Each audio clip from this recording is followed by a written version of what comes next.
I'm Mary Beard, and I'm the chair of the Royal Society of Literature Christopher Bland Prize judges. And I wanted to talk to you about something kind of on behalf of my fellow judges, Hmm. which are Monica Ali, Georgia Bing, and Ben Hunt. And they asked me to get in touch with you in order to say, you've won. No, no, really? Yes. This is not, sorry, this could be a terrible practical joke, couldn't it? But it's not. Um, We're absolutely delighted. So I hope you are. yeah, yeah. Thank you very much. I've never. Um, wow. um, wow. Thank you. Say I something to your admirers now. sorry. Say Well, I've something. never won anything in my life before, so this is kind of this is I didn't even. I wrote the book not even knowing if anyone would want to publish it, let alone that I would be having conversations like this. So thank you very much. Thank you for considering it. For just it's I'm just to be in a shortlist with so many brilliant writers, and just to have been in the running for anything like this at all. I'm so beyond my wildest expectations. I'm way beyond my wildest expectations, and I'm just shocked. I think this is a great prize because it's filling a space that other prizes don't necessarily fill. And I think the RSL is very pleased to say how thankful they are to Lady Jenny Bland and her family for actually subsidising It's such a and brilliant. supporting. It's such a brilliant.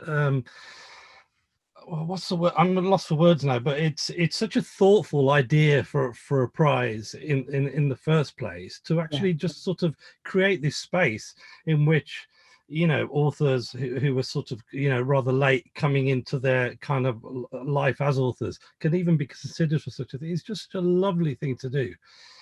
And God, my God, to be the beneficiary of it is just incredible. Well, congratulations from us all. And yeah, as you will obviously infer, we really, really enjoyed the book.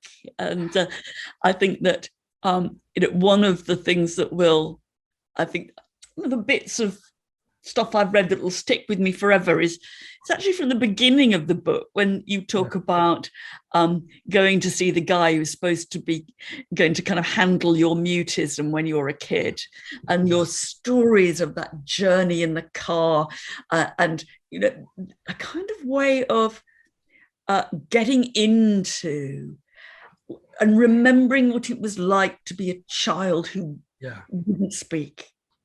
And then well, I'm really lucky that I was able to remember. Lots of people just cannot remember that sort of detail about their early lives, and so I'm just thankful that for whatever reason that was memorable. I mean, I guess it is a very unusual thing to sort of have happen to you, but I really wanted to write a book that kind of that communicated how confusing the world is and how ridiculous the world often is when you're sort of looking at it from that.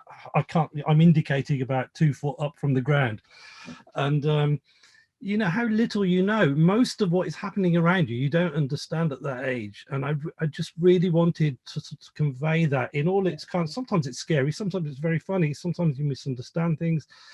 And so that was very very important. And so I'm glad you picked up on that, because that always felt to me like that was the if this was a movie, this would be the establishing shot.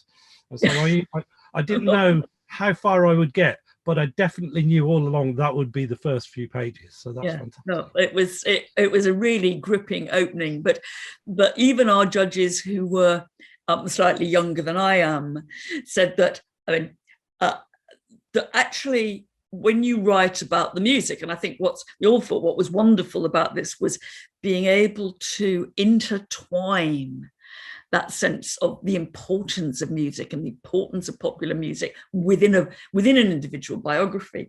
I mean, there were some judges who didn't it didn't have that intimate past connection with Adamant and other. No, no, of course.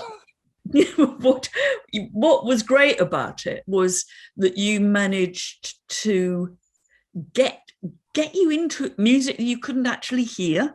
Right? Yeah, I really wanted to make sure that I was doing the heavy lifting for you. If you hadn't heard Adamant, then I really wanted to make sure that it didn't really matter if you hadn't heard this record or that record, because you know, all these records were really sort of kind of proxy sort of receptacles into which I was decanting my sort of confusion or excitement or whatever it might be about other things that were happening in my life. And I think that really is the way we experience art. It's the way we experience, it can be music or film, or it can be anything. But I think, you know, we go through life kind of taking things here and there that kind of we're assembling a sort of a representation of how the world seems to us.